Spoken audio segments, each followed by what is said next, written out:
இன்றைக்கு காலையில் மாநில திட்டத்தினுடைய 6வது கூட்டம் அது நடந்தது. தமிழ்நாடு முதலமைச்சர், அந்த திட்டத்தினுடைய தலைவர், துணைத் தலைவர், துணை முதலமைச்சர் அவருடைய தலைமையில் இன்றைக்கு 6வது கூட்டம் நடந்தது. அந்த கூட்டத்தில் நாம் எப்பயும் 6 மாதத்துக்கு ஒரு முறை சந்திப்பது. அது வரைக்கும் இந்த 6 மாதங்களில் என்னென்ன வேலையெல்லாம் செய்திருக்கிறோம் என்பது குறித்து முதலமைச்சர் அவர்களிடம் நாங்கள் தெரிவிப்போம். அதுபோல் இன்றைக்கும் நாங்கள் எல்லாத்தையும் தெரிவித்தோம். அதை விட முக்கியமான நிகழ்வு இன்றைக்கி என்ன அப்படின்னு கேட்டிங்கனாக்கா, தமிழ்நாட்டினுடைய இத்தனை ஆண்டுகால வரலாற்றில் இதுவரை பொருளாதார ஆய்வறிக்கை அப்படின்னு ஒன்று தயாரித்து அளிக்கிறது அப்படிங்கிறது இது வரைக்கும் நடைபெற்றதில்லை. யூஸ்வலாக ஒன்றிய அரசில் தான் அதை பண்ணுவாங்க. பட்ஜெட் வர்றதுனாக்கா பட்ஜெட் வர அன்றைக்கி முதல் நாள் என்ன செய்வாங்கன்னா, எக்கனாமிக் சர்வே அப்படின்னு சொல்லி ஒன்று தயாரித்து அதை வெளியிடுவாங்க. அதே போல் நம்ம என்ன செஞ்சுருக்கோம்னாக்கா, முதல் முறையாக தமிழ்நாட்டில் நம்ம தமிழ்நாடு பொருளாதாரம் எப்படி இருக்கிறது அப்படிங்கிறது குறித்து ஒரு அறிக்கை, இந்த மாதிரி ஒரு அறிக்கை தயாரித்து, இந்த அறிக்கை இன்றைக்கு மாநில திட்டக்குழு சார்பிலாக இது நமது முதலமைச்சர் அவர்களிடம் கொடுத்துருக்குறோம். இதனுடைய முழு அறிக்கை மறுபடியும் என்ன செய்வாங்கன்னாக்கா, அசம்பிளியில் கூடும்போது பட்ஜெட் செஷன் போது இந்த அறிக்கை சட்டமன்ற உறுப்பினரிடம் அளிக்கப்பட்டு அதுக்கப்புறம் அதை பற்றி விவாதங்கள்லாம் நடைபெறும். இது முதல்ல இது நடக்கிறது அப்படிங்கிறதுனால சரி உங்களை எல்லாம் சந்தித்து இது குறித்து ஒரு விளக்கம் சொல்லலாம் அப்படிங்கிறதுக்காக தான் இந்த சந்திப்பு அப்படிங்கிறது. இது எதுக்கு பண்ணுறோம் அப்படின்னு கேட்டிங்கன்னா, யூஸ்வலாக அந்த பட்ஜெட்டில் என்ன செய்வாங்க அப்படின்னு கேட்டிங்கனாக்கா, எவ்வளோ வருமானம் வருது, என்னென்னத்துக்கு செலவு பண்ணுறோம், எவ்வளோ வரி விதிக்கிறோம், ஒன்றிய அரசுலேருந்து எவ்வளோ பணம் வருது அப்படிங்கிறது மட்டும்தான் விவாதிக்கப்படும். ஆனால் பொருளாதாரத்தில் என்ன நடக்குது அப்படிங்கிறத பற்றி, விவசாயத்தில் என்ன நடக்குதுங்கிறதோ, தொழில்துறை என்ன நடக்குது அப்படிங்கிறத பற்றி எல்லாம் ஒரு ஒரு விவாதமும் வராது. அது துறை சார்ந்த மானிய கோரிக்கைகள் வரும்போது அந்தந்த துறை சார்ந்தவங்க மட்டும்தான் அதை பற்றி மட்டும்தான் பேசுவாங்க. இது மட்டும்தான் என்ன செய்யும், இந்த அறிக்கை என்ன செய்யும் அப்படின்னு கேட்டிங்கனாக்கா, ஒட்டுமொத்த பொருளாதாரம், தமிழ்நாட்டினுடைய பொருளாதாரம் என்னெல்லாம் ஆயிருக்கு, கடந்த 5 ஆண்டுகளில் 6 ஆண்டுகளில் என்ன ஆயிருக்கு அப்படிங்கிறது குறித்து ஆய்வு செய்து மேலே போயிருக்கா, கீழே வந்திருக்கா, அதிகமாக இருக்கா, குறைஞ்சிருக்கா, அதுக்கு என்ன காரண காரியங்கள் அப்படிங்கிறது எல்லாத்தையும் அலசி ஆராய்ந்து ஒரு கட்டுரையாக தொகுத்து வரும். அது உங்களுக்கு இப்போ அந்த இது கொடுத்துருப்பாங்க. எது கொடுத்துருப்பாங்க, அவர் புக்கு மட்டும் இல்லை, அன்றைக்கி சாஃப்ட் காப்பி இருக்கு எல்லாத்தையும் இருக்காது. 20 காப்பி தான் இருக்கு. ஏன்னா அவசரமா அடிச்சோம், சிஎம்கிட்ட கொடுக்கறதுனால பிரிண்ட் ஆகி வரல, டிஜிட்டல் தான் அடிச்சோம். ஒரு 20 காப்பி இருக்கு, சாஃப்ட் காப்பி இருக்கு.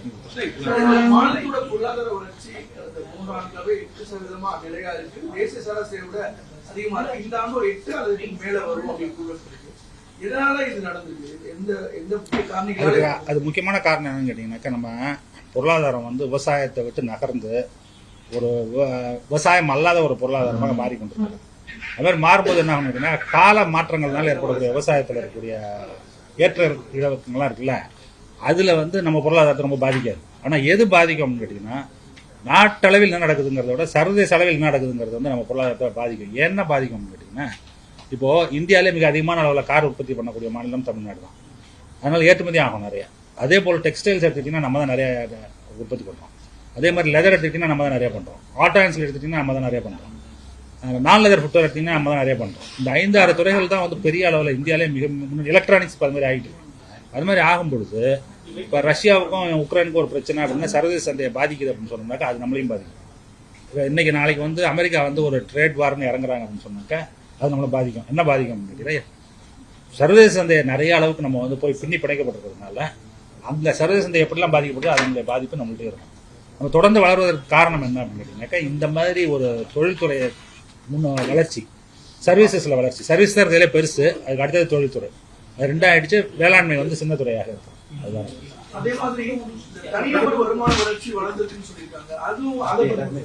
தனிநபர் வருமான வளர்ச்சி இப்போ ஒரு காலத்தில் இந்திய சராசரியை ஒட்டியே இருந்தது. அது சமயத்தில் கீழெல்லாம் கூட இருந்தது. இப்பொழுது எப்படின்னா கொஞ்சம் கொஞ்சமாக வளர்ந்து பெரிய பொருளாதாரம் மட்டுமல்ல,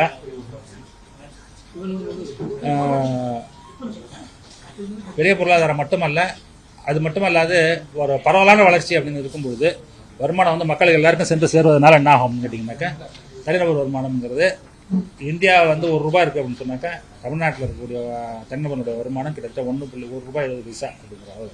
₹100 ₹170. அதுதான் இப்போ புதிய கணக்கு அப்படிங்கிறது. வேற சில மாநிலங்கள்லாம் அறிக்கைகள் இது மாதிரி தயார் பண்ணுறாங்க. தமிழ்நாட்டில் இதான் ஃபர்ஸ்ட் டைம். இந்த ஆய்வறிக்கையில் எத்தனை ஆண்டுகளுடைய 5 ஆண்டுகள்.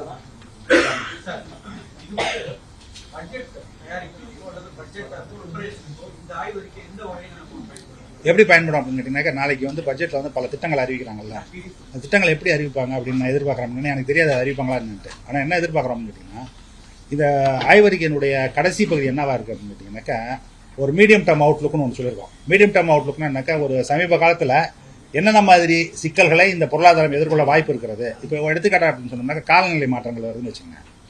வெள்ளம் திடீர்னு மழை பெய்யுது, ஏகப்பட்ட வெள்ளம் வருது, திடீர்னு ஏகப்பட்ட வெயில் அடிக்குது. இப்போ அது மாதிரி வரும்போது வேளாண் துறை வந்து பெரிய அளவில் பாதிக்கப்படுறது வாய்ப்பு இருக்குது இல்லையா? ஒன்று. ரெண்டாவது வந்து என்ன ஆகிட்டு இருக்குனாக்கா, தமிழ்நாட்டில் இருக்கக்கூடிய வேளாண் துறை எப்படி ஆகிட்டு இருக்குனாக்கா, அந்த இருக்கக்கூடிய மக்கள் வேளாண் துறையை நம்புவதை விட வேளாண் அல்லாத துறையை நம்புவதுங்கிறது அதிகமாகிட்டு இருக்கு. வர்ற வருமானத்தை எடுத்து பார்த்தோம்னு சொன்னீங்கன்னாக்கா, கிட்டத்தட்ட நம்மளுக்கு உங்களுக்கு தெரியும், சிறு குறு விவசாய தொழிலாளர்கள் தான் பெரும்பதியானவர்கள். அவருடைய வருமானத்தை எடுத்து பார்த்தீங்கன்னா கிட்டத்தட்ட 60 விழுக்காடு 70 விழுக்காடு விவசாயம் அல்லாததுலேருந்து வருது. அதுமாதிரி வரும்பொழுது விவசாயத்துக்கு வேலை செய்வதற்கு ஆள் குறைஞ்சி போகும். ஆள் கிடைக்காத, ஆள் பற்றாக்குறை வரும்போது என்னென்ன இயந்திரமயமாதல் மட்டும் தான் ஒரே வழி. அப்போ என்ன செய்வோம், என்ன எதிர்பார்க்குறோம் அப்படின்னு கேட்டிங்கனாக்கா, அரசு வந்து அதற்குண்டான திட்டங்களை அறிவிக்கும். ஒன்று பட்ஜெட்டில் அறிவிப்பாங்க, இல்லாட்டி வேளாண் துறை பட்ஜெட்டில் அதுக்குண்டான திட்டங்கள் அறிவிப்பாங்க. அதுக்கு தான் இந்த முன்னோடியாக இந்த அறிக்கை வெளியிடப்படுகிறது. அப்படின்னா என்னென்ன பிரச்சனைகள் நம்ம எதிர்கொள்வதற்கு வாய்ப்பு இருக்குது அப்படிங்கிறத இதில் சுட்டி காட்டுறோம். சுட்டி காட்டுறதுனுடைய தொடர்ச்சியாக என்ன செயல் திட்டங்களை அவர்கள் முன்னெடுக்கிறாருங்கிறது பட்ஜெட் நாளைக்கு வந்து நாளைக்கும் 9-10வது பாயிண்ட்ல வந்து இன்ஃப்ளேஷன் வந்து கிராமப்புற இன்ஃப்ளேஷன் வந்து கம்மியா இருக்கு. அதனால தமிழ்நாடு இன்ஃப்ளேஷன் கொஞ்சம் இது என்ன காரணம் சார் கிராமப்புற? அதாவது நம்ம உங்களுக்கு தெரியும், பொது விநியோகத்தை பொறுத்தவரை இந்தியாவிலேயே எங்கேயுமே இல்லாத அளவுக்கு தமிழ்நாட்டில் மட்டும்தான் என்ன செய்யறோம்னு கேட்டீங்கன்னாக்கா, அனைவருக்குமான பொது விநியோகம்னு ஒன்று பண்ணிட்டு இருக்கோம். அது வந்து டார்கெட் பண்றது இல்லை நம்ம யாரையும், என்ன உங்களுக்கு தான் உண்டு உங்களுக்கு இல்லை அப்படிங்கிறது ஒன்று. ரெண்டாவது வந்து என்ன பண்ணிருக்கோம் கேட்டீங்கன்னா, இந்தியாவில் வேறு எந்த மாநிலத்திலும் இல்லாத சிறப்பு பொது விநியோகம்னு ஒன்று வச்சிருக்கோம். ஸ்பெஷல் பிடிஎஸ்ன்னு ஒன்று வச்சிருக்கோம். இந்த ஸ்பெஷல் பிடிஎஸ்ல என்ன பண்ணுறோம் கேட்டிங்கனாக்கா, எண்ணெய் பாமாலின் கொடுக்குறோம், ப்ளஸ் பருப்பு வகை கொடுக்குறோம். அது 2. இப்போ உணவு பணவீக்கம்னு சொல்கிறோம்ல, அந்த உணவு பணவீக்கத்துக்கு மிக முக்கியமான காரணம் 3 காரணங்கள் இருக்கும். ஒன்று வந்து என்னன்னு கேட்டிங்கன்னாக்கா, காய்கறிகளுடைய விலையேற்றம் இறக்கம். இன்னொன்று வந்து தானியங்களுடைய விலையேற்றம் இறக்கம், பருப்பு வகைகள் இருக்குல்ல அது. 3வது வந்து எண்ணெய். இது வந்து 35 ரூபாய்க்கு இது நம்ம ரெண்டையும் நீங்கள் கொடுக்கும்போது என்ன ஆகும் கேட்டிங்கன்னா, பெருமளவு தாக்கம் குறையும். ஒன்று. இன்னொரு ரீசன் என்ன அப்படின்னு கேட்டிங்கன்னாக்கா, அனைத்து மகளிருக்கு உதவித்தொகைன்னு ஒன்று கொடுக்குறோம்ல, 1000 ரூபாய். அது மாதிரி கொடுக்கும்பொழுது இலவச பேருந்து பயணம் அப்படிங்கிறது கொடுக்கும்போது மகளிருக்கு போக்குவரத்துக்கு உண்டான செலவு, குடும்பத்தில் ஆகக்கூடிய செலவுங்கிறது பாதி ஆகிடும், பெண்களுக்கு போக்குவரத்து செலவு இல்லை. அதனால் அதே மாதிரி உதவித்தொகை போகும்போது என்ன ஆகும் கேட்டிங்கனாக்கா, இந்த விலை ஏற்றத்தை எதிர்கொள்வது அப்படிங்கிறது வந்து அவங்களுக்கு மிக சுலபமாக இருக்கிறதுனால அதனுடைய தாக்கம் வந்து குறைவாக தெரியும். செக்டார் வைஸை பொறுத்த வரைக்கும் மேனுஃபேக்சரிங் செக்டார் தவிர்த்து மித்த செக்டார்ஸ்ல ஒரு டிரான்ஸ்போர்ட்லயோ இல்லை அந்த செக்டார்ஸ்ல வளர்ச்சி ஏற்பட்டிருக்கு. கொரோனாக்கு அப்புறம் அந்த ஹாஸ்பிட்டாலிட்டி அந்த செக்டார்ல வளர்ச்சி வந்து எப்படி சொல்லாத ஆய்வுகள் என்ன கொடுக்குறது? இதை பொறுத்த வரைக்கும் ரொம்ப நல்லா இருக்குது. இதை பொறுத்த வரைக்கும் மேனுஃபேக்சரிங்கை பொறுத்த வரைக்கும் துறையினுடைய வளர்ச்சி நல்லா இருக்குது. ஆனால் என்ன எதிர்பார்க்குறோம் அப்படின்னு கேட்டிங்கன்னாக்கா, எதிர்காலத்தில் இருக்கக்கூடிய சேலஞ்சஸ் அப்படின்னு பார்த்தீங்க அப்படின்னு சொன்னீங்கன்னாக்கா, ஒன்று வந்து என்ன அப்படின்னு கேட்டிங்கன்னா, இந்த தொழில்நுட்பத்தில் ஏற்படக்கூடிய மாற்றங்கள், ஏஐன்னு ஒன்று வருது அப்படின்னு சொல்லும்போது சர்வீசஸ் எந்த அளவுக்கு பாதிக்குங்கிறத பற்றி யாருக்குமே ஒரு அசஸ்மெண்ட் இல்லை. யாராலையும் சொல்ல முடியாது எதெல்லாம் பாதிக்கும், எவ்வளவு பாதிக்கும் அப்படிங்கிறது. அதுதான் நம்ம எதிர்கொள்ளக்கூடிய ஒரு பெரிய சேலஞ்சாக பார்க்குறோம். ஒன்று. ரெண்டாவது வந்து என்ன சொல்கிறாங்கன்னா, தொழில்நுட்பம் மாற மாற நம்ம கல்லூரியிலிருந்து படித்து வர மாணவர்கள் இருக்காங்கல்ல, அவர்கள் இந்த புதிய தொழில்நுட்பத்துக்கு தகுந்தவர்களாக தங்களை ஆக்கிக் கொள்கிறார்களா, அதை நம்ம ஆக்கிறோமா அப்படிங்கிறது ஒரு பெரிய சேலஞ்ச் இருக்குது. அதுக்காக நம்ம என்ன பண்ணுறோம்னு கேட்டிங்கனாக்கா, இப்போ ஸ்கில் டெவலப்மெண்ட் கார்பரேஷன் வச்சு என்ன செய்கிறாங்கன்னா, நான் முதல்வர்கள் எல்லாம் சொல்லித்தரோம். ஆனால் அது போதுமானதாக இருக்க மாட்டேங்குது. இப்போ வரக்கூடிய தொழில் முனைவர்கள் என்ன சொல்கிறாங்கன்னா, இன்னும் எங்களுக்கு வேறு மாதிரி வேணும், இன்னும் புதிதாக எங்களுக்கு தொழில்நுட்பம் மாறிக்கிட்டு இருக்குது, அது வேணும் அப்படின்னு சொல்லும்போது அதை வந்து ஒரு ரியல் டைம் பேசிஸில் அதை மாற்றணும் அப்படிங்கிறது தான் இப்போ வந்து நம்ம எடுக்கக்கூடிய ஒரு முடிவு. இன்னைக்கு கூட அதை பற்றி விவாதித்து அதுக்குண்டான அறிக்கையும் முதலமைச்சர் சொல்லியிருக்கோம்.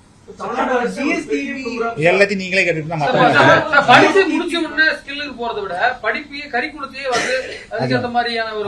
அதுவும் பண்ணிட்டு இருக்கோம். எப்படி பண்ணிட்டு இருக்கோம் கேட்டீங்கன்னாக்கா, அதாவது அதை எப்படி ஆரம்பிச்சிருக்கோம்னு சொல்லுங்க.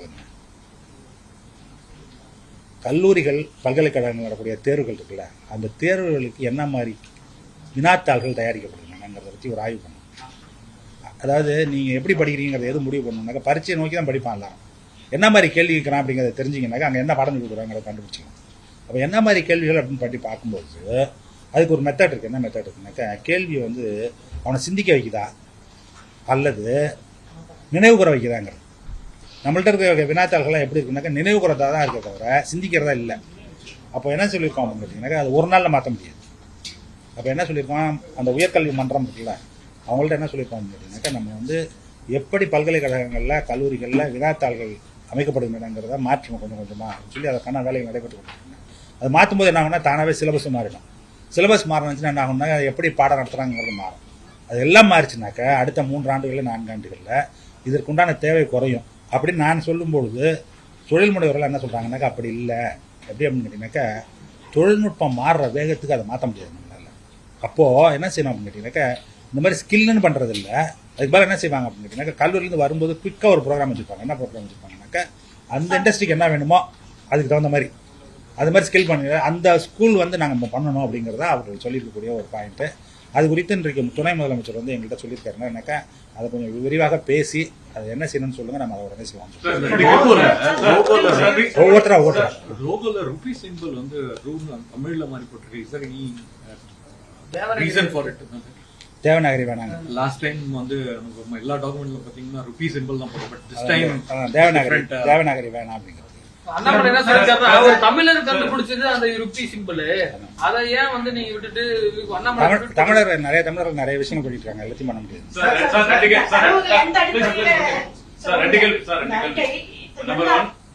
யாரா ஒவ்வொருத்தரா ஸ்கூல்ஸ்ல வொகேஷனல் எஜுகேஷன் சிஸ்டமே வந்து ஆல்மோஸ்ட் க்ளோஸ் ஆகிற ஸ்டேஜில் வந்துட்டு இருக்கு. டீச்சர்ஸ் போஸ்ட் வந்து ரிட்டையர்ட் ஆக ஃபில் பண்றது இல்லை. அந்த நம்பர் ஆஃப் ஸ்கூல்ஸ்ல இருக்கக்கூடிய அந்த குரூப் வந்து க்ளோஸ் பண்ணிட்டே இருக்காங்க. ஸோ இப்போ நம்பர் ஆஃப் டீச்சர்ஸ் மொத்தம் 800 அந்த ரேஞ்சில் தான் இருக்காங்க. ரெண்டாவது அந்த சிலபஸ் வந்து இண்டஸ்ட்ரி ரிலவெண்டா இல்லை அப்படிங்கிற ஒரு பெரிய சார்ஜஸ் டீச்சர்ஸ் சொல்றாங்க. படிக்கிற கொஞ்சம் பேர் கூட அவங்க வந்து அப்ரெண்டிஸ் கூட எந்த இண்டஸ்ட்ரீஸும் எடுக்கிறது கிடையாது. ஸோ இதனால அந்த சிலபஸ் மாத்துறதுக்கு கவர்மெண்ட் பிளான் பண்ணி பழைய சிலபஸ் பிரிண்ட் பண்ண வேண்டாம்னு சொல்லிட்டு ஒரு இன்செகண்ட் டெக்ஸ்ட் சொல்லியிருக்காங்க. பட் லாஸ்ட் மினிட் இனிமேல் சிலபஸ் எழுத முடியாது, இன்னும் பண்ண முடியாதுங்கிறதால திருப்பி நீங்க பழைய சிலபஸ் பிரிண்ட் பண்ணுங்கன்னு சொல்லியிருக்காங்க. ஸோ இது வந்து இப்படி போயிட்டே இருந்ததுன்னா ஸ்டூடெண்ட்ஸ் அஃபெக்ட் ஆவாங்க சார். நம்பர் 1 ஒவ்வொரு கேள்வியே சொல்லுங்க. இப்போ இதுக்கு மட்டும் பதில் சொல்றேன். எப்படி அப்படின்னு கேட்டீங்கன்னாக்கா இது ஒரு சைடில் சப்ளை சைட் ப்ராப்ளம் மட்டும் இல்லை, டிமாண்ட் சைட் ப்ராப்ளமும் இருக்குது. என்ன ப்ராப்ளம் இருக்குது அப்படின்னு கேட்டிங்கன்னா பாலிடெக்னிக்கு ஐடி இருக்காங்க, அத்தனை ஐடி எத்தனை பாலிடெக்னிக் இருக்குது, யாருமே வரமாட்டேங்கிறாங்க. ஏன் வரமாட்டேங்கிறாங்க அப்படின்னா எல்லாம் இன்ஜினியர் ஆகணும் தான் முடிவு பண்ணுறாங்க. கேமரா பார்க்கணும், அவர் கேள்வி கேட்டார், அவருக்கு பதில் சொல்லணுமா உங்களுக்கு பதில் சொல்லணுமா? அவர் கேட்டவர் அவர் தானே பார்க்கணும்.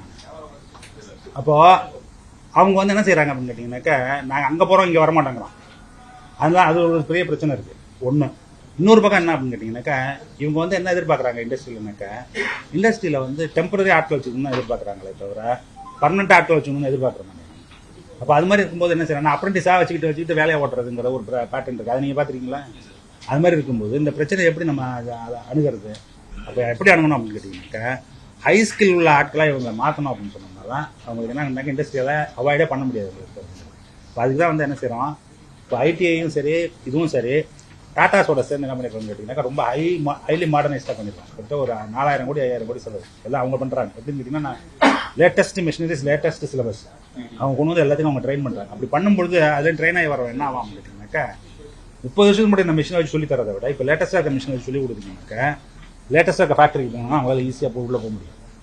அதை போய் பார்த்துட்டு வந்தீங்கன்னா உங்களுக்கு தெரியும். இது வந்து பல இடங்களில் இப்போ வந்து என்ன பண்ணுறோம் கேட்டிங்கன்னா அது ஆரம்பிக்கப்பட்டு அது நடந்துட்டு இருக்கு. கடந்த 3 வருஷமாக நடந்துட்டு இருக்கு. அதான் அதெல்லாம் நடந்துட்டு இருக்கு. இதெல்லாம் பண்ணி வரணும். நாளைக்கு வந்து அந்த ஃபினான்ஸ் செக்ரட்டரி இருக்கார்ல என்னது கிடையாது ஃபினான்ஸ் வந்து அவங்களுக்கு. ஆனா கொண்டு உங்களுக்கு பதில் சொல்லுங்க. இல்ல உங்களுக்கு அது பதில் சொல்லுங்க. என்ன கடன் சுமையெல்லாம் குறைக்கணும்னு அவசியமே இல்லை. ஃபர்ஸ்ட் கடன் சுமைன்னு யார் சொன்னா?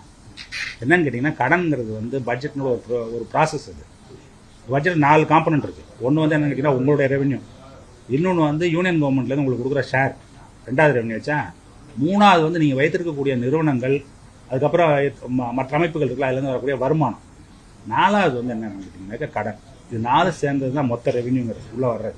அப்போது அதுக்கு என்ன பண்ணுறோம் அப்படின்னு கேட்டிங்கனாக்கா தனிநபர் கடனையும் அரசு கடனையும் எல்லாரும் குழப்பிக்கவே கூடாது. தனிநபர் கடன்கிறது எப்படின்னு கேட்டிங்கன்னா அவன் பொறுப்பு. அரசுங்கிறது என்ன தெரியுமா? அரசு வந்து ஒரு அமைப்பு. அந்த அமைப்பு என்ன ஆகுதுன்னா ஆள் மாறிட்டே இருக்கும், அமைப்பு மாறவே மாறாது. அதுக்கு என்ன செய்யறோம் அப்படின்னு கேட்டீங்கன்னாக்கா அதுக்கு சட்டத்திட்டங்கள் வச்சிருக்கோம். என்ன சட்டத்திட்டம் வச்சிருக்கோம் அப்படின்னு கேட்டீங்கன்னா உன்னுடைய மாநிலத்தினுடைய உற்பத்தி மதிப்பு இவ்வளவு இருந்தால் அந்த மதிப்பில் இவ்வளவு வரைக்கும் நீங்கள் கடன் வாங்கிக் கொள்ளலாம் அப்படின்ட்டு. அந்த 15th ஃபினான்ஸ் கமிஷன் என்ன சொல்லியிருக்காங்க அப்படின்னு கேட்டீங்கன்னா ஒவ்வொரு ஆண்டுலையும் தமிழ்நாடு எவ்வளோ கடன் வாங்கலாம் அவங்க ஜிஎஸ்டிக்குள்ளன்னு சொல்லியிருக்கு. அதற்கு கீழே தான் வாங்கிட்டு இருக்கோம். இப்பொழுது எதுக்கு எலிஜிபிள் அப்படின்னு கேட்டீங்கன்னா நம்மளுடைய ஜிஎஸ்டிக்குள்ள 28 விழுக்காடு வரைக்கும் நம்ம கடன் வச்சுக்கலாம். நம்ம இப்போ வைத்திருக்கக்கூடிய கடன் அளவு 26 விழுக்காடு. அதனால் கடன் ஏறுது அப்படின்னா ஜிஎஸ்டிபி ஏறுதுன்னா கடன் ஏறும். ஒன்று. கடன் ஏன் வாங்க வேண்டிய அவசியம் வருகிறது அப்படின்னு சொன்னீங்கன்னாக்கா 2 விஷயத்தினால வருது. ஒன்று வந்து நம்மளுடைய செலவுகள் வந்து முதலீடுகளாக நம்ம பண்ணக்கூடிய செலவுகள். அப்போ பண்ணும்போது இப்போ மெட்ரோவுக்கு நம்ம போடுறோம் அப்படின்னு சொன்னோம்னாக்கா கடன் வாங்கி தான் பண்ண வேண்டியிருக்கும். ஏன்னா இப்போ 20,000 கோடி 30,000 கோடி 50,000 கோடி 65,000 கோடி போகுதுன்னு வச்சுக்கோங்க. கடன் வாங்காமல் அதை பண்ண முடியாது. அது வந்து அடுத்த 30 ஆண்டுகளில் கொஞ்சம் கொஞ்சமாக திருப்பி செலுத்த வேண்டிய ஒரு விஷயம். அந்த இன்ஃப்ராஸ்ட்ரக்சரை உருவாக்குறதுக்காக அதை பண்ணுறோம். ஒன்று. ரெண்டாவது வந்து இதில் யூனியன் கவர்மெண்ட்டுக்கு நமக்கு இருக்கக்கூடிய பிரச்சனையினால அவர்கள் நமக்கு உரியான ஷேரை தர்றது இல்லைங்கிறது இப்போ நடக்கிறது. பொதுவாக நடக்கக்கூடிய விஷயம் என்ன அப்படின்னு கேட்டிங்கனாக்கா டேக்ஸ் ஷேரிங்கில் இருக்கக்கூடிய சிக்கல்கள். அவங்க வந்து நமக்கு எவ்வளோ கொடுக்கணும் எவ்வளோ கொடுக்க வேண்டாங்கிறது. ரெண்டாவது அது வந்து எதெல்லாம் நமக்கு கொடுக்கப்பட்ட பொறுப்புகள் இருக்குல்ல கான்ஸ்டியூஷன் படி அதெல்லாம் வந்து நம்மள்கிட்ட கொடுத்துட்டாங்கன்னா நமக்கு அந்த பிரச்சனையே கிடையாது. இப்போ எஜுகேஷன் ஃபுல்லாக நமக்கு கொடுக்கப்பட்டது. ஆனால் அவங்க என்ன பண்ணுறாங்கன்னு கேட்டிங்கனாக்கா பாதி கொடுப்போம் பாதி நாங்கள் கொடுக்குறோம். உங்களுக்கு வேலையே இல்லை எஜுகேஷனை பற்றி. அவங்க ஸ்கூல் நடத்துகிறாங்களா எங்கேயாச்சும்? அவங்க ஸ்கூலே நடத்துறல, நம்ம ஸ்கூல் நடத்துகிறோம். ஆனால் செலவுக்கு அவங்க பணத்தை வச்சுக்கிட்டு என்ன செய்கிறாங்க அப்படின்னா நம்மளை பண்ணும்போது நெருக்கடி கொடுக்கும்போது நம்ம என்ன செய்ய வேண்டியதுனாக்க நம்ம கடன் வாங்க வேண்டிய சூழல் இருக்குது. இத்தனைக்கும் நடுவில் நம்ம என்ன செய்ய முடியாதுன்னு கேட்டிங்கன்னா இஷ்டம் போலலாம் கடன் வாங்கலாம் முடியவே முடியாது. அதுக்கு சட்டம் இருக்கிறது. சட்டத்தின் அனுமதி இல்லாமல் நீங்கள் பண்ண முடியாது. ஆர்பிஐனுடைய பர்மிஷன் இல்லாமல் நீங்கள் வாங்கவே முடியாது. ஒரு பைசா கூட வாங்க முடியாது. ஆர்பிஐ எதுபடி நடக்கும் அப்படின்னு கேட்டிங்கனாக்கா அதுக்குண்டான சட்டம் இருக்குல்ல, அதுபடி தான் நடத்த முடியும். அதில் வந்து நம்ம சட்டத்துக்குள் தான் இருக்கும். அதனால தான் நம்மளால கடன் வாங்க முடியும். ஜிஎஸ்டிபியில் பெருசு நம்மளுக்கு புரியுதா?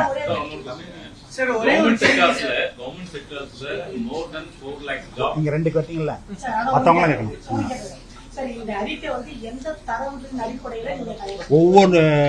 ஒவ்வொரு துறைக்கும் ஒன்று இருக்கு. இப்போ எடுத்துக்காட்டு விவசாயத்துக்கு அப்படின்னு எடுத்தீங்கன்னா வேளாண் துறைன்னு எடுத்துக்கிட்டீங்க சீசனல் கிராப் ரிப்போர்ட்னு ஒன்று இருக்கு இல்லையா?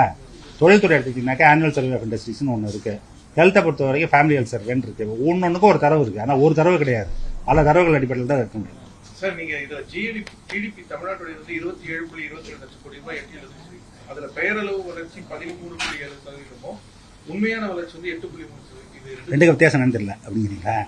அதுக்கு என்ன அர்த்தம் கேட்டீங்கன்னா ஒன்று வந்து நாமினல்னு சொல்றது, இன்னொன்று வந்து ரியல்னு சொல்றது. நாமினல்னா என்னன்னு கேட்டீங்கன்னா இன்றைய விலைவாசி என்னவோ அது. இப்போ இந்த மைக் இருக்குன்னு வச்சுக்கோங்க. இந்த மைக் வந்து இன்னைக்கு உற்பத்தி பண்ணியிருக்கோம் அப்படின்னு நான் சொன்னேன்னாக்கா இது விலையை சேர்த்து தானே அதுக்கு மதிப்பு போட முடியும் இல்லையா?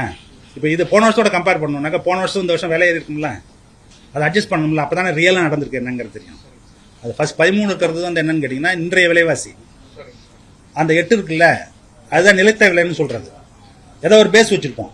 என்ன பேஸ் வச்சுருக்கோம்னா 5 வருஷத்துக்கு முன்னாடி இருந்தது என்ன விலையில இருந்ததுன்னா இது என்ன, அப்போ தான் நிஜமாக வளர்ந்துருக்குமா இல்லையான்னு தெரியும். இல்லாட்டி விலை ஏற ஏற என்ன கேட்டிங்கன்னாக்கா பெரிய வீக்கமாக தெரியும். அந்த நிஜமான வளர்ச்சியா இல்லையான்னு தெரியாது. எது இவ்வளவு ஸ்கீம்ஸ் திட்டங்கள் இதெல்லாம் மக்கள்கிட்ட கொடுத்துதான் இந்த அளவுக்கான வளர்ச்சி எட்டிருக்கும். இந்த ஸ்கீம்ஸ் எல்லாம் கொடுக்கறதுக்கு நம்ம கடன் வாங்கி கொடுக்க வேண்டிய சில ஸ்கீம்ஸ் எல்லாம் கொண்டு வந்திருக்கோம். அப்படி இருக்கிறப்ப இந்த 4 ஆண்டுகள்ல எவ்வளவு ரூபாய் நம்ம கடன் வாங்கியிருக்கோம், எவ்வளவு ரூபாய் வட்டி கட்டிட்டு இருக்கோம்? நான் உங்களுக்கு சொல்லியிருக்கேன். அதை எப்படி பார்க்குறோன்னா எவ்வளோ ரூபா வாங்குறோங்கிறது நாளைக்கு நிதி அறிக்கையை பார்த்தா தான் தெரியும். ஆனால் எப்படி இருக்குது நிலவரம் அப்படின்னு கேட்டிங்கன்னாக்கா நமக்கு எவ்வளவு வாங்கலாம்னு அனுமதிக்கப்பட்டிருக்கிறதோ அதை விட குறைவாக தான் வாங்கி கொண்டிருக்கிறோம். அதுதான் முக்கியமான பாயிண்ட். அது என்ன கால்குலேஷன் சார்? என்ன அமௌண்ட் கேட்குறேன்? அமௌண்ட் அதாவது ஜிஎஸ்டிபி வந்து இப்போ அவர் பண்ணிச்சார்ல, அதில் நீங்கள் மொத்தமாக வாங்க வேண்டிய கடன் வந்து 28 விழுக்காடு இருக்கலாம். அது 26 வரைக்கும் தான் வாங்கியிருக்கோம். இது வரைக்கும் வாங்கியிருக்கிறத மொத்தமாக. நீங்க என்ன கேள்வி இல்ல அவங்களெல்லாம் கேட்டதான் அவங்களதான் பதில் சொல்லிட்டு இல்ல நீங்க சொல்லுங்க. இல்ல 2 கேட்டீங்க.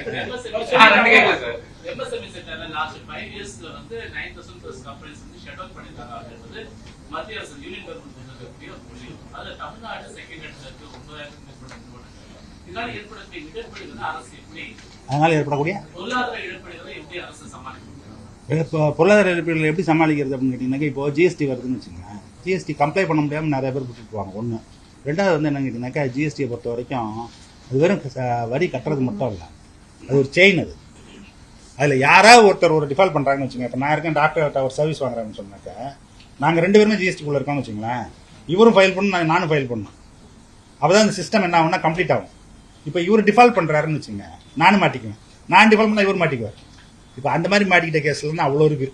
ஒன்று. இன்னொன்று வந்து என்ன நடக்குது அப்படின்னு கேட்டிங்கனாக்கா தொழில்நுட்பத்தினால இருக்கக்கூடிய மாற்றங்கள்.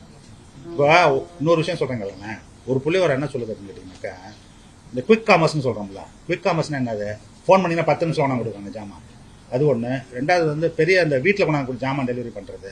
இதன் மூலமாக என்ன இருக்குது அப்படின்னு பார்த்தீங்கன்னாக்கா அவ்வளோ ஷாப்பிங் எஸ்டாப்ளிஷ்மெண்ட்ஸ் வந்து க்ளோஸ் பண்ணியிருக்காங்க. ஏன் அப்படின்னு கேட்டிங்கன்னா அவங்களோட போட்டி போட முடியல. என்ன போட்டி போட முடியல? அவன்கிட்ட இருக்க பணத்தை வச்சுட்டு அவன் என்ன செய்யறான், ரொம்ப டிஸ்கவுண்ட் எக்கச்சமாக கொடுக்குறான். 20% 30% டேக் ப்ரைஸ்லேயே 30% டிஸ்கவுண்ட் கொடுக்குறான். ஆனால் நடைமுறையில் இவங்களால என்ன செய்ய முடியாதுன்னு கேட்டிங்கன்னா டேக் ப்ரைஸ்க்கு மேலே தான் வச்சு கொடுக்கணும். இப்போ நம்ம கடைக்கு வாடகை கொடுக்க முடியும், ஆளுக்கு சம்பளம் கொடுக்க முடியும். அவங்க அதெல்லாம் கிடையாது. எங்கேருந்தோ பணம் வருது என்னன்னு கேட்டிங்கன்னாக்கா எங்கேயோ கொண்டாந்து காசை கொட்டுறானுங்க. கொட்டி என்ன பண்ணுறாங்க, நாளைக்கு இந்த வந்து பெரிய தொழிலாகிட்டு அதை நம்ம கேப்சர் பண்ணிட்டோம்னாக்கா நம்ம என்ன வேணாலும் வச்சு விற்றுக்கலாம் அப்படின்ட்டு. அந்த வகையில் இந்த போட்டி நடக்கும்போது என்னன்னு கேட்டிங்கன்னா இதெல்லாம் நடக்குது. இதெல்லாம் வந்து ஒரு நம்ம இதை எப்படி எதிர்கொள்றதுன்னே தெரியல, எதிர்பார்க்கவும் முடியல. இப்போ அதனுடைய விளைவு தான் அது எல்லாமே. ஒரு பக்கம் டாக்ஸ் ரெஜிம் ஒன்று, இன்னொன்று வந்து தொழில்நுட்பத்தில் கூடிய மாற்றங்கள். மூணாவது வந்து என்ன அப்படின்னு கேட்டிங்கன்னாக்கா ஒரு இந்த தொழில்நுட்பத்துக்கு தகுந்த மாதிரி தங்களை மாற்றிக்கிறதுன்னு வேலை வாய்ப்புக்கு மட்டும் இல்லை, தொழிலுக்குமே அது தேவைப்படுது. அதில் உங்களால் ஃபிட்டாக இப்போ கார் மேனுஃபேக்சரிங் எடுத்துக்கிட்டீங்கன்னு வச்சுங்களேன். கார் மேனுஃபேக்சரிங் வந்து முன்னாடி செய்துக்கிட்டு இருந்த பாகங்கள்லாம் இப்போ பாதி தேவையில்லைங்கிறாங்க. அது மாதிரி ஆயிடுச்சு. முன்னாடி வந்து காருங்கிறது வந்து ஒரு மெக்கானிக்கல் டிவைஸாக இருந்தது, இப்போ பாதி எலக்ட்ரானிக்ஸ் ஆயிடுச்சு. அப்போ அதில் உற்பத்தியில் ஏற்கனவே பண்ணிட்டு இருந்தான் பார்த்தீங்களா, அவனுக்குலாம் இப்போ அதில் வேலை இருக்காது. அதுக்கு பதிலாக அவன் என்ன செய்யணும் அப்படின்னு கேட்டிங்கனாக்கா அந்த எலக்ட்ரானிக்ஸாக அது மாதிரி இருந்தால் அவன் எலக்ட்ரானிக்ஸாக மாறிட்டான்னா தான் அதுக்குள்ளே இருக்க முடியும். அதுதான் நடக்குது சார். ஜிடிபி ப்ரொஜெக்ஷன்ஸ் நீங்க கொடுத்துருக்கீங்க சார். 2025-26 ஃபினான்ஷியல் இயருக்கு எல்லா எக்கனாமிக் சர்வேலையும் கொடுப்பாங்க, ஹைலைட்ஸ் நீங்க கொடுக்கல, அதை எஸ்டிமேட் பண்ணிருக்கீங்களா? முதல் கேள்வி. ரெண்டாவது கேள்வி என்னன்னா, இப்போ நீங்க வந்து குளோபல் சப்ளை செயின் இந்த மாதிரி ட்ரேட் வார் பேசுறீங்க, ஏஐனால இருக்கக்கூடிய சர்வீஸ் செக்டார் டிஸ்ரப்ஷன், இதோட இம்பாக்ட் ஏதோ அசஸ் பண்றீங்க இப்போ தமிழ்நாடு கவர்மெண்ட்? இல்ல அசஸ்ல அதை நாங்கள் தேடி தேடி பார்த்தோம், யாராலையும் அது சொல்லவே முடியல என்ன நடக்குதுன்னு. ஏஐ வந்து என்ன பண்ணோம் அப்படின்னா அமெரிக்காலே நான் சொல்ல முடியல. ஆளுக்கு ஒன்று சொல்றான். என்ன சொல்றான்னா, ஒருத்தன் சொல்றான் வேலை வாய்ப்பு போகாதுங்கிறான், வேலை வாய்ப்பு போனுச்சுனாக்கா அல்டர்னேட்டிவ் வேலை வாய்ப்பு உருவாகுங்கிறான். இப்போ அதுக்கு ஒரு எக்ஸாம்பிள் என்ன சொல்றாங்கனாக்கா, கம்ப்யூட்டர் ஃபர்ஸ்ட் வந்த பொழுது எல்லாரும் என்ன சொன்னாங்கன்னாக்கா பெருமளவில் வேலை வாய்ப்பு போகணும். ஆனால் யாரும் என்ன எதிர்பார்க்கலன்னா கம்ப்யூட்டர் தானாகவே செய்யாது இந்த வேலையும், கம்ப்யூட்டர் அந்த வேலையை செய்ய வைக்கணும் அப்படின்னு சொன்னால் அதுக்கு சொல்லணும் என்ன செய்யணுங்கிறது. அதுபோல் ஏஐக்கு வந்து என்னன்னு கேட்டிங்கன்னா ஏஐ தானாகவே செய்யாது, ஏஐட்ட வேலை வாங்குறதுங்கிறது ஒரு பெரிய வேலையாகும் அப்படிங்கிறது ரெண்டு விதமான ஒப்பீனியன் இருக்குது. அப்போது ஆனால் ஒரு விஷயம் மட்டும் என்ன சொல்கிறாங்க அப்படின்னு கேட்டிங்கன்னா, ரெப்பிட்டேட்டிவாக எந்த வேலையெல்லாம் நடக்கிறதோ அந்த வேலையெல்லாம் பெரிய அளவில் ஏற்படும் அப்படின்ட்டு. அதுக்கு எப்படி தயாராகிறது அப்படிங்கிறது குறித்து இன்னைக்கு காலையில் பேசியிருக்கோம். அது குறித்து இன்னும் வந்து டீட்டெயிலாக ஒர்க் அவுட் பண்ணணுங்கிற இதுக்குன்னு சொல்லியிருக்கோம். Former governor Raghuram Rajan emphasise பண்ணிட்டு போது service led economy, higher job creation இந்த மாதிரி ஸ்பெசிஃபிக்காக பண்ணிருக்காங்க. உங்களுக்கு ஏதாவது recommendation how to go about it அந்த மாதிரி ஏதாவது ரெக்கமெண்டேஷன்? நாலேஜ் எக்கானமியாக மாறணும், மேனுஃபேக்சரிங் விட்டுறக்கூடாது, அதே சமயத்தில் நாலேஜ் எக்கானமியாக மாறணும் அப்படிங்கிறது. நாலேஜ் எக்கானமியாக மாறுறதுல வந்து ரொம்ப ப்ரைம் ஃபோக்கஸாக என்ன சொல்கிறோம் அப்படின்னு கேட்டிங்கன்னா ஏஐ தான் வந்து என்ன செய்ய போகுதுன்னு நமக்கு தெரியல, அதனால் அதில் வந்து நம்ம கான்சென்ட்ரேட் பண்ணணும் அப்படின்னு சொல்லியிருக்கோம். என்னது ஜிடிபி ப்ரொஜெக்ஷன் பண்ணிருக்கீங்களா? இல்லை பண்ணல. ஏன் பண்ணல சார்? இந்த காரணங்களால தான் என்னன்னு தெரியாது, என்ன பண்ண போகுதுன்னு தெரியாம. பட் ஆனா இப்ப சர்வேயோட ஒன் ஆஃப் த பிரைமரி ஸ்டேபிளா இருக்கும்போது பண்ணலாம், அன்ஸ்டேபிளா இருக்கும்போது பண்ண முடியும். ஒன்று ரெண்டாவது வந்து என்னன்னு கேட்டிங்கன்னாக்கா இந்த கிளைமேட் சேஞ்ச் வந்து நம்மளால எதுவுமே சொல்ல முடியல. அக்ரிகல்ச்சர் இவ்வளோ வரும்னு சொன்னோம்னு வச்சுங்க, நாளைக்கு வருமானு தெரியாது. மழை இப்போ பெய்யுது என்ன பாருங்க, நேற்று 19 சென்டிமீட்டர் 10 சென்டிமீட்டர்லாம் பெய்யுது. மார்ச்ல எங்கேயும் பெய்யுமா அது மாதிரி? கிளைமேட் சேஞ்ச் பொறுத்த வரைக்கும் இதுல வந்து அக்ரிகல்ச்சர் செக்டார் பத்தி நீங்க சொல்லிருக்கீங்க, ஆனா ஹெல்த் செக்டார்ல ஒரு மிகப்பெரிய அது ஒரு பாடலை கொண்டு வந்து கிரியேட் பண்ணோம். இப்போ வந்து நீங்க கொசு உற்பத்தி இதெல்லாம் அதுக்குரிய எந்த பொருளாதார ஹெல்த் செக்டார் எவ்வளவு பெரிய வேலை கிரியேட் பண்ணோம், அதை நம்ம எப்படி? அதாவது ஹீட் மிட்டிகேஷன் ஸ்ட்ராட்டஜின்னு ஒன்று ஒர்க் அவுட் பண்ணி தனியாக கொடுத்துருக்கோம், அது இதில் கொடுக்கல. ரைட்டா, போன தடவை நான் வந்து ஆய்வறிக்கையெல்லாம் வந்து முதலமைச்சர்கிட்ட கொடுக்கும்பொழுது அதில் 2 அறிக்கைகள் கொடுத்துருக்கோம். ஒன்று வந்து எப்படின்னு கேட்டிங்கனாக்கா எப்படி வந்து இந்த வெப்பத்தை எதிர்கொள்வது அப்படிங்கிறது. வெப்பத்தை எதிர்கொள்வதற்கு வந்து பல ஸ்ட்ராட்டஜிஸ் இருக்குது. அதனுடைய அடிப்படையில் அந்த அறிக்கையினுடைய அடிப்படையில் தான் என்ன பண்ணியிருக்காங்கன்னா ஸ்டேட் டிசாஸ்டர் மேனேஜ்மெண்ட்டில் இப்போ வந்து என்ன பண்ணியிருக்காங்கன்னாக்கா வெப்பங்கிறது ஒரு டிசாஸ்டர்னு அறிவிச்சிருக்காங்க. அது பார்த்தீங்களா அந்த கான்ஃபரன்ஸ் சொல்லியிருப்பாங்க. அது ஒன்று. ரெண்டாவது வந்து இப்போ பல துறைகளே அவங்க என்ன பண்ணியிருக்காங்க, நாங்கள் என்னென்னாலும் செய்யணும்னு சொல்லியிருந்தோமோ அதற்காக அவங்க என்ன செஞ்சுருக்காங்கன்னு கேட்டிங்கன்னா பல துறைகளையும் அவங்க உட்கார வச்சு யார் யார் என்னென்ன செய்யணும் அப்படிங்கிறதையும் வந்து அவங்க பேசிகிட்டு இருக்காங்க. தொழில்துறையை பொறுத்த வரைக்கும் தொழில்துறை முதலீடுகள் வந்து எந்த அளவுக்கு இருக்கு, நமக்கு எந்த அளவுக்கு அதெல்லாம் நாளைக்கு. தொழில்துறை வளர்ச்சியை பொறுத்த வரைக்கும் வர்த்தக கடன்கள் நமக்கு முக்கிய இதாக பார்க்கப்படுது. அந்த வர்த்தக கடன்களுக்கு எப்படி இருக்கு? ஃபாரின் டைரக்ட் வர்த்தக கடன் வந்து தமிழ்நாட்டில் வந்து இந்தியாவிலேயே முன்னணி மாநிலமாக இருக்குது. மிகப்பெரிய அளவில் வர்த்தக கடன் வந்து கிடைத்திருக்கக்கூடிய ஒரு மாநிலமாக இருக்குது. அதுவும் குறிப்பாக பெண் தொழில் முனைவர்கள் இருக்காங்கல்ல, அவர்கள் இந்தியாவிலே அதிகமான பெண் தொழில் முனைவர்களுக்கு வந்து கிடைத்திருக்கக்கூடிய தமிழ்நாட்டில் தான் இருக்குது. அது 2 தான் முக்கியமான பொருள். எப்படி வந்து நம்ம போட்டது என்ன பிளான் போட்டிருக்கோமோ அதை பற்றி நடந்துட்டு இருக்கு. தமிழ்நாடு தான் அந்த மக்கள் திட்டங்களை லார்ஜர் ப்ரோக்ராம்ஸா படிக்கும், குறிப்பா மகளிர் உரிமை தொகை, புதுமை பெண், அப்புறம் காலேஜ் இதெல்லாம் இந்த ஸ்கீம்ஸ் எல்லாம் தமிழ்நாடுடைய வளர்ச்சி எந்த வகையில கை கொடுத்து? இப்படி மொத்தமாலாம் சொல்ல முடியுமா? தனித்தனியாக தான் பார்க்கணும். எப்படி பார்க்கணும் அப்படின்னாக்கா, காலை சிற்றுண்டி வந்து பிள்ளைங்க வந்து ஆர்வமாக பள்ளிக்கூடத்துக்கு வராங்கன்னா அதனுடைய இம்பாக்ட் 10 வருஷம் கழிச்சு தான் தெரியும் இல்லையா? இப்போ தான் 1ஆம் கிளாஸ் போயிட்டு இருக்கு. அது பொருளாதாரத்தை எப்படி பாதிக்குன்னா எப்படி பதில் சொல்றது? நீங்க என்ன நினைக்கிறீங்க அதை பத்தி? அதான் காலநிலை மாற்றம் பத்தி சொல்லிருக்கீங்க, அதை கவனமா கவனிக்கணும்னு சொல்லிருக்கீங்க. காலநிலை மாற்றத்தால பெரிய அளவு பாதிப்புகள் வந்து விவசாயம் பெருசா பாதிக்கும். இப்போ மத்திய அரசு நம்ம மறுபடியும் ஃபண்ட்ஸ் வந்து சரியா வரணும், அதனால ஏதாவது கிடைச்சிருக்கோம். அது மாதிரி ஃபண்ட்ஸ் சரியா வரணும், அது எப்படி? இப்போ காலநிலை மாற்றத்தினால வரக்கூடிய பேரழிவுகளை சமாளிக்கிறதுக்கு தான் வந்து என்ன இருக்குன்னு கிராப் இன்சூரன்ஸ் பண்ணுறோம். கிராப் இன்சூரன்ஸை பொறுத்த வரைக்கும் எப்படி இருக்குது அப்படின்னு கேட்டிங்கனாக்கா, அவங்க 49 விழுக்காடு கொடுக்குறாங்க, நம்ம 49 விழுக்காடு கொடுக்குறோம். இன்சூரன்ஸ் ப்ரீமியத்தை பொறுத்த வரைக்கும் 2 விழுக்காடு மட்டும் யார் பே பண்ணுறாங்கனாக்கா விவசாயிகள் பே பண்ணுறாங்க. ஆனால் அதில் ஒரு விஷயம் என்னன்னு கேட்டிங்கன்னா, எல்லாரும் வந்து தவற என்ன புரிஞ்சுக்கிறாங்கன்னு கேட்டிங்கன்னா, கிராப் இன்சூரன்ஸ் வந்து அவுட்புட் என்ன டேமேஜ் ஆகிருக்குங்கிறத பற்றி கவலை கிடையாது. அதை பொறுத்த வரைக்கும் என்னன்னா, இன்புட் என்ன போட்டிருக்காங்களே அதை காம்பன்சேட் பண்ணுறது மட்டும்தான் கிராப் இன்சூரனுடைய கான்செப்டே. சரியா? அப்போது உங்களுக்கு மொத்தம் வந்து ஒரு ஏக்கர் கல்டிவேட் பண்ணுறதுக்கு 20,000 ரூபாய் ஆயிருக்கு, 25,000 ஆயிருக்கு அப்படின்னு சொன்னோம்னாக்கா அந்த 20,000 25,000 தான் காம்பன்சேட் பண்ணுவோம். நாங்கள் வந்து அதை விற்று நாங்கள் 1.5 லட்ச ரூபா சம்பாதிச்சிருப்போம்னாக்கா அதை காம்பன்சேட் பண்ண மாட்டோம். இந்த கான்செப்ட் அதுதான் இன்சூரன்ஸ் கான்செப்ட். அதுதான் இப்போ நடைமுறையில் இருக்கிறது. ஒன்று. ரெண்டாவது வந்து என்ன ஆயிடுச்சு அப்படின்னு கேட்டிங்கனாக்கா, இப்போ வந்து முன்னாடிலாம் வந்து ஒரு டேட்டாலாம் சரியான முறையில் நம்மள்கிட்ட வந்து ஒன்றும் இல்லாதனால கிளைம்ஸ்லாம் வந்து கண்ணாமன்னு இருந்தோம். இப்போ அதனால் என்ன பண்ணிட்டாங்கனாக்கா, இப்போ இன்சூரன்ஸ் எப்படி அதை சர்வே பண்ணணும், அதனுடைய மெத்தடு, அது எல்லாத்தையும் வந்து டைட்டன் பண்ணிட்டாங்க ஈவினிங். அதனால் பண்ணதுனால இப்போ என்ன ஆயிருக்கு அப்படின்னு கேட்டாங்கனாக்கா, சரி உண்மையான டேமேஜஸ் எங்கே நடந்திருக்கு, அதில் என்ன ஸ்டேஜில் இருக்குது, 30% மேலே டேமேஜ் இருந்தால் தான் ஃபுல் காம்பன்சேஷன் கொடுப்பாங்க. அதுவும் வந்து யார் கொடுக்கணும் அப்படின்னாக்கா, டிசாஸ்டர்லேருந்து அவங்க சொன்னால் தான் அதை கொடுக்க முடியும். அந்த மாதிரி எல்லா கண்டிஷனும் சேர்ந்து தான் இப்போ அந்த இன்சூரன்ஸ் நடந்து கொடுக்குறாரு. ரெண்டாவது வந்து கிளைமேட் ரிசைலண்ட் அப்படின்னு நீங்கள் சொல்கிறதுக்கு உண்டான பதில் அப்படின்னு சொன்னீங்கன்னாக்கா, எல்லாத்தையும் நம்மளால் யோசிச்சு எல்லாத்தையும் நம்மளால் செய்ய முடியுமான்னு நமக்கு தெரியல. சில இதெல்லாம் யோசிச்சு நம்ம செய்கிறோம். இப்போ எடுத்துக்காட்டாக என்னன்னு கேட்டிங்கன்னாக்கா, ஒரு விஷயம் கடல் மட்டம் உயருங்கிறத சொல்கிறாங்க. கடல் மட்டம் உயரும்போது நம்மளுடைய முகத்துவார பகுதியெலாம் இருக்குல்ல, இந்த முகத்துவார பகுதியில் என்னென்னா கடல் நீர் வந்து உள்ளே வரதுக்கு நிறைய வாய்ப்பு இருக்குது. உள்ளே வரணும் எவ்வளோ விட்டு வரும்னு கேட்டிங்கன்னா 5 கிலோமீட்டர் 10 கிலோமீட்டர் வரைக்கும் வந்துடும் தண்ணி உள்ள. 3 அடி 4 அடி ஏறிச்சுன்னா உள்ள அது வரும் வந்தோன்னா அவ்வளோ ஏரியாவும் அந்த கோஸ்டல் ஏரியா எல்லாம் உப்பு நீர் இடம். உப்பு நீர் இடம்னா குடிக்கிறதுக்கே தண்ணி இருக்காது. இப்போ அதுக்காக என்ன பண்ணியிருக்காங்க அப்படின்னாக்கா, ஆசிய வளர்ச்சி வங்கிலேருந்து ஒரு அவங்கள்ட்ட வந்து கடன் பெற்று நம்ம தமிழ்நாட்டில் இருக்கக்கூடிய கோஸ்டில் இருக்கக்கூடிய எல்லா முகத்துவார பகுதியிலையும் என்ன பண்ணியிருக்கோம்னு கேட்டிங்கனாக்கா, 3 அடி 4 அடி உயரம் அப்படின்னு சொன்னால் 5 அடிக்கு என்ன பண்ணியிருக்கோம்னு கேட்டிங்கனாக்கா, எல்லா இடமும் இது கட்டிருக்காங்க, ஷட்டர்ஸ் கட்டி. இப்போ எப்படின்னா தண்ணி உயரத்துக்கு அப்படின்னு சொன்னால் க்ளோஸ் பண்ணிடலாம், இந்த கடல் நீர் உள்ளே வராத அளவுக்கு. அந்த மாதிரி பண்ணதனுடைய விளைவு என்ன ஆச்சு, எங்கெல்லாம் ஏற்கனவே உப்பு நீர் ஆயிருந்தோ அந்த நீரில் 2 வருஷத்தில் என்ன ஆயிருக்கு அப்படின்னா எல்லாம் நல்ல நீராக மாறி இருக்கு. இப்போ அந்த மாதிரி முன்னெச்சரிக்கை நடவடிக்கைகள் நம்மளால் செய்ய முடியுது.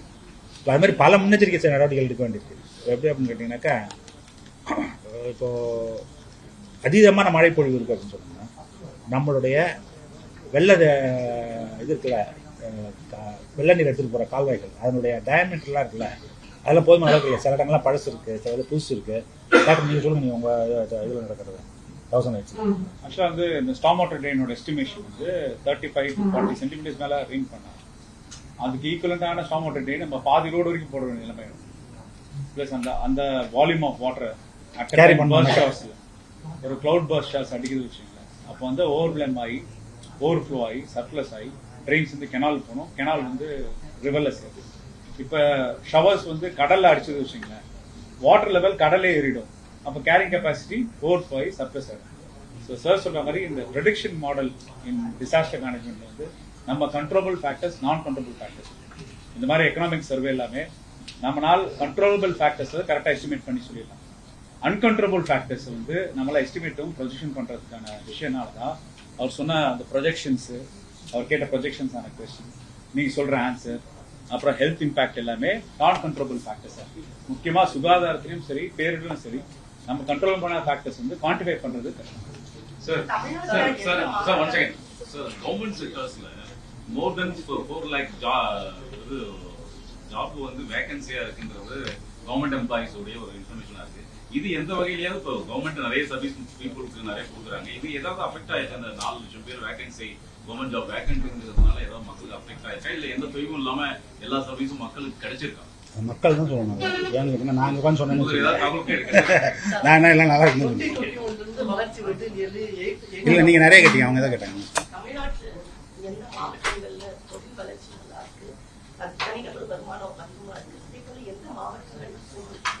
அதாவது சென்னை செங்கல்பட்டு பழைய செங்கல்பட்டு இருக்குல்ல, அதாவது திருவள்ளூர் காஞ்சிபுரம், அதுக்கப்புறம் அப்படியே போனீங்கன்னாக்கா இந்த நார்த்தன் பெல்ட்னு சொல்கிறீங்க கோயம்புத்தூர் வரைக்கும், அதெல்லாம் நல்லாயிருக்கும். அதை விட்டிங்கனாக்கா ரொம்ப மோசமாக இருக்குது அப்படின்னு பார்த்தீங்கன்னாக்கா டெல்டா, பழைய டெல்டா, அதுவும் அதை ஒட்டி இருக்கக்கூடிய அரியலூர், பெரம்பலூர், அது அப்புறம் தெற்க போனீங்கன்னாக்கா சிவகங்கை, ராமநாதபுரம், அதெல்லாம் இதாக இருக்கும். இதுதான் வந்து பேக்வர்ட் ரீஜன் நம்ம இது பண்ணியிருக்கிறது. இப்போ அதனால தான் தொழில் தொடங்கும்பொழுது என்ன செய்கிறோம் அப்படின்னு கேட்டிங்கனாக்கா இந்த பகுதியில் வந்து தொழில்கள் தொடங்கப்பட வேணும் அப்படின்னு சொல்லிட்டு போன வருஷம் வந்து பெரம்பலூரில் வந்து நான் லெதர் ஃபுட்வேர் ஒரு ஃபேக்ட்ரி ஆரம்பிச்சிது. இப்போ அடுத்தது வந்து ஜெயங்கொண்டத்தில் ஆரம்பிச்சிருக்கிறாங்க. அடுத்தது இன்னும் புதிதாக டெல்டா பகுதியில் இன்னும் 3-4 இடங்களில் வந்து அது மாதிரி தொழில்கள் தொடங்கப்படுறதுக்கு இருக்குது. இது அல்லாது விருதுநகரில் வந்து பெரிய அளவில் வந்து ஒரு டெக்ஸ்டைல் பார்க் ஒன்று வந்துட்டு இருக்கு. தூத்துக்குடி வந்து பெரிய அளவில் ஒரு அட்ராக்ஷன் ஆகிட்டு இருக்கு. எப்படின்னு கேட்டிங்கனாக்கா பெரிய நிறுவனங்கள் வந்து இப்போ வின்ஃபாஸ்ட்லாம் இப்போ அவங்க வந்து தூத்துக்குடி தேர்ந்தெடுத்ததுக்கு காரணமே என்னென்னு கேட்டிங்கன்னா அந்த போர்ட்டும் அந்த ரோடும் தான். இப்போ அதுபோல் வந்து பெரிய நிறுவனங்கள் நிறைய பேர் வந்து இப்போ அங்கே வருவதற்கு ஆர்வமாக இருக்கிறார்கள். அது குறித்து பேச்சுவார்த்தைகள் நடந்து கொண்டு இருக்கிறது. இப்போ அதெல்லாம் வரும்பொழுது என்ன ஆகும் அப்படின்னு கேட்டிங்கன்னா நம்ம ஏற்கனவே நம்ம திட்டமிட்ட மாதிரி சொல்லிட்டு இருக்க மாதிரி வளர்ச்சி வந்து என்ன ஆகுனாக்கா நிறைய உள்ளே போகிறதுக்கு நிறைய வாய்ப்புகள் இருக்கிறது. அது இப்போ அந்த அதுவும் இந்த நான் லெதர் ஃபுட்வேர்லாம் நமக்கு பெரிய அட்வான்டேஜ் என்னன்னு கேட்டிங்கன்னா ஒரு யூனிட்டை பார்த்தீங்கன்னாக்கா அவங்களே கிட்டத்தட்ட 30,000 பேர் 40,000 பேர் வேலை வைப்பாங்க ஒரே இடத்துல. அதுவும் பெண்களுக்கு, பெருமளவில் பெண்களுக்கு. அதுக்கு சிறந்த எடுத்துக்காட்டு வேணும் அப்படின்னு கேட்டிங்கனாக்கா செய்யாரில் ஃபஸ்ட்டு நம்ம போடும்போது சொன்னது 15,000 பேர் கொடுப்போம் நாங்கள். இப்போ கிட்டத்தட்ட 35,000 பேர் 40,000 பேர் வச்சுருக்காங்க.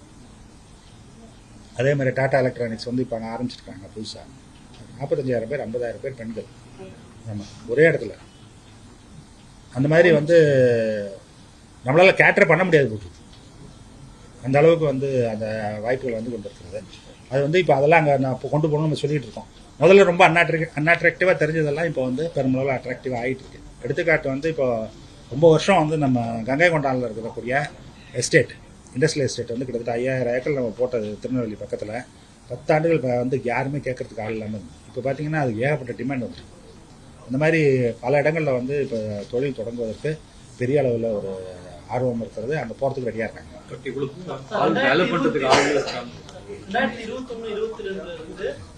2021-22 வளர்ச்சி 8 and 8 above சொல்லிருக்கீங்க. 2021-22 ஃபைனான்சியல் இயர் வந்து தமிழ்நாட்டோட வளர்ச்சி 8 and 8% above சொல்லிருக்கீங்க. இப்போ தமிழ்நாடு முதலமைச்சர் வந்து 2030க்குள்ள 1 trillion எக்கானமி பிளான் பண்ணிருக்காரு.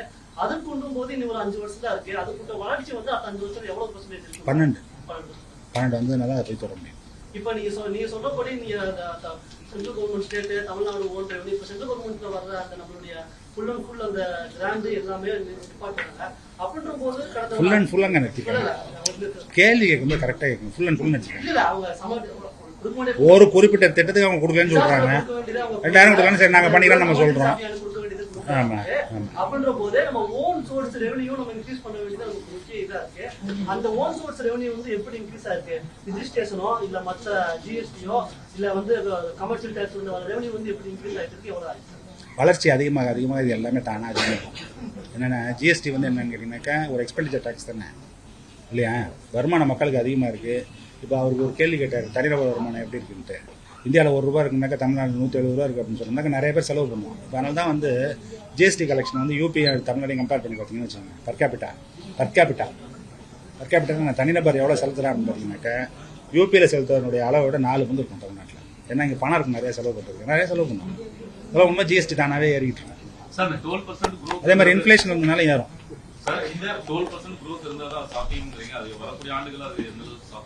சாத்தியமா இருக்குன்னு தான் நாங்களாம் நம்புறோம்.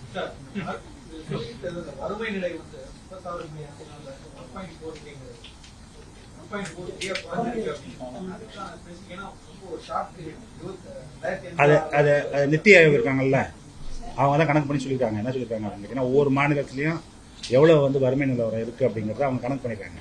கணக்கு பண்ணி அவங்க சொல்கிறாங்க லோயஸ்ட்டில் இருக்கிறதுல தமிழ்நாடு ஒன்று.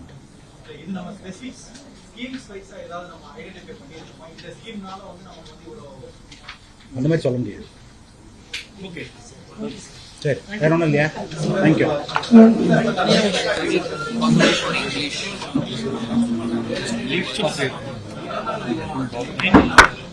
Okay, thank you.